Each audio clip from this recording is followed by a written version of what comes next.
What's going on, guys? The Comics Kid 2099 here. Today I want to talk to you about Revival, Volume 1, You're Among Friends by Tim Seeley and Mike Norton. This collects, I believe, the first 6 issues of the creator-owned series, Revival, obviously. And this is evidence that crossovers can work. I am a pretty big fan of another indie series, Chew, created and drawn and written by John Layman and Rob Gilroy, which is a really great series that you should check out. And around volume 10 or 11, there was a crossover issue with this series. And I had never heard of Revival before. I had heard of Tim Seeley before. He's done some work with the character of Dick Grayson in the New 52 and the Rebirth era. And he had also done an indie series called Hack Slash. I don't remember who the artist was on that series, but I knew who he was, but I had never heard of this. And after reading that little crossover issue in the Chew volume, it was actually like a double-sized issue where you had one crossover story that was by this creative team, and then you had a crossover story that was by Layman and Gilroy. And I read that, and I was really interested in the premise of Revival after getting to know and falling in love with the premise of Chew. And so I checked this out, bought it. It was around Black Friday. I think Black Saturday is when I got it. I don't even think that's a thing, but anyway, got this, read it, and I really loved it. This is a very interesting premise. Basically, there was one day in January in this small town in Wisconsin where everyone who died that day came back to life. There was like 23 known cases of people who were known as revivers. And basically the town is put on lockdown. Nobody comes in, nobody leaves, and you've got this one cop. Her dad is the sheriff. She is put in charge of investigating all of these crimes. She's working with a guy from the CDC, and hilarity ensues. Not actual hilarity, although there is some hilarity, but you know what I mean. And this is a really great start to what I am going to assume is going to be a really great series. Let me go ahead and put it to you this way. I enjoyed this so much that I went ahead and ordered like 3 more volumes of this series. They weren't consecutive volumes, but I ordered like volumes 3, 4, and 7 or something like that. Found them all on eBay, and so I went ahead and ordered those, and then I'm going to be filling in the gaps pretty soon. But this book is paced at just the correct way. It doesn't just throw everything in there all in the first issue. That was something that I was noticing when I was reading this, is that it introduces all of our main characters in the first issue, but you don't get to see them all interacting with each other until a few issues in. The CDC guy, his name I think is Rami, and he is introduced in issue 1, but he doesn't actually get to interact with Officer Cypress. She is the cop who's put in charge of all these cases until issue 2. And I really love the way that they meet. I thought that was kind of funny. And then you've also got Officer Cypress's sister. By the way, huge spoilers. I haven't really spoiled anything beyond just the basic premise yet, but I'm about to get into some huge spoilers here. So if you are interested, and I would go ahead and recommend checking this series out, but if you are interested, go ahead and just stop the video right now. Spoilers ahead for the rest of the video. So Officer Cypress's sister, she is in college, and she is a reviver. She does not know how she died, and she tells her sister, don't worry, you're going to figure this out. And what's really fascinating about this book, actually I wish I had said all this before going into spoilers, but that's okay.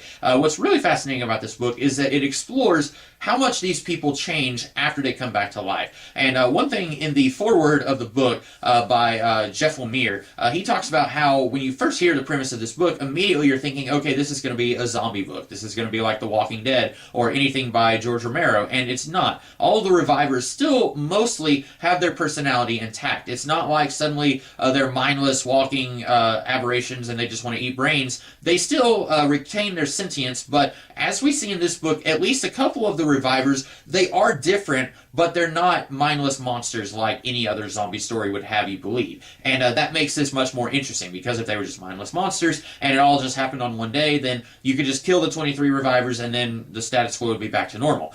So these guys being still basically normal human beings makes the story much more interesting and engaging, in my opinion. We do get to see some of them. They do not take to life as revivers as easily as some of the others do, and I assume the further we go into the series, we're going to be introduced to some of the other revivers. We only see like 3 or 4 of them in this book, but we get a lot of interesting backstory stuff here that will be, I'm assuming, explored a lot more. Officer Cypress, she got knocked up in high school and that has kind of formed a rift between her and her father. And her baby daddy, he is a totally nice guy. I was expecting him to just be a jerk. They're not together because they have joint custody of the kid, but they don't seem to have any bad blood between each other, which I found to be very refreshing. I don't have a divorced spouse or anything like that, but it seems like a lot of times in fiction, whenever you have a couple and they're divorced and they have a kid, there's always a lot of just ill will between them. And I really like that, at least in this volume, they seem okay with each other. The husband seems, or not the husband, the baby daddy seems like a really great guy. He doesn't have a job, but he's a good father to their kid Cooper. So that was interesting to see. We also get a bad guy introduced here. I'm assuming he's going to be a bad guy. He does some pretty bad stuff here, but he doesn't seem to see himself as a bad guy. And so it could go in either direction. It could be a recurring antagonist for our characters to fight in the series, or he could be a reluctant ally who's just a jerk and they don't like him, but they have to work with him. I'm very interested to see where his story goes. He is a very non-traditional priest type character. We see him perform an exorcism at one point in the book, and that was very entertaining. And it is interesting how this is portrayed as being a very small town in the middle of nowhere, and yet it is big enough for all of our story stuff to happen here. We have a lot of different districts in this small town that is all seemingly on lockdown, and apparently it is a real town. I haven't bothered to look up what the population of the town is. I think it's Wausau in Wisconsin, so maybe it's bigger than the town I live in. I don't know, but it's portrayed as being like a very small town where everyone knows each other, but then it's big enough that like one guy lives up in the mountains, and then you've got this one district where all the wealthy people live up on a mountain and all the poorer people live down lower than them on the mountain, and that was a logging district at one time. And then you've got a very large Asian community here, and they're called the Hmongs, Hmong, I believe is what it is. And so I don't know how much of this is the creation of Norton and Seeley, and how much of this is actually part of that area of Wisconsin, because I do believe that's a real town. I remember seeing someone on YouTube say that they were actually from that area. So I believe this is a real town. If it's not, don't get mad at it or anything like that. I didn't go and look this up before I started this video. But anyway, I really like this book, and if you are interested in Chew, if you've read Chew and you liked Chew, and then you read that crossover issue, but you weren't sure if you wanted to get into this, I would recommend this. It's not exactly the same as Chew. Chew is a little bit on the lighter side. Yes, there's still a lot of blood and gore and a lot of violence in Chew, but it's portrayed more in a comedic way. This is more of a horror action story. There are funny moments in this series, like the meet cute between Rami and Officer Cypress, whose name I cannot remember. I don't remember what her first name is.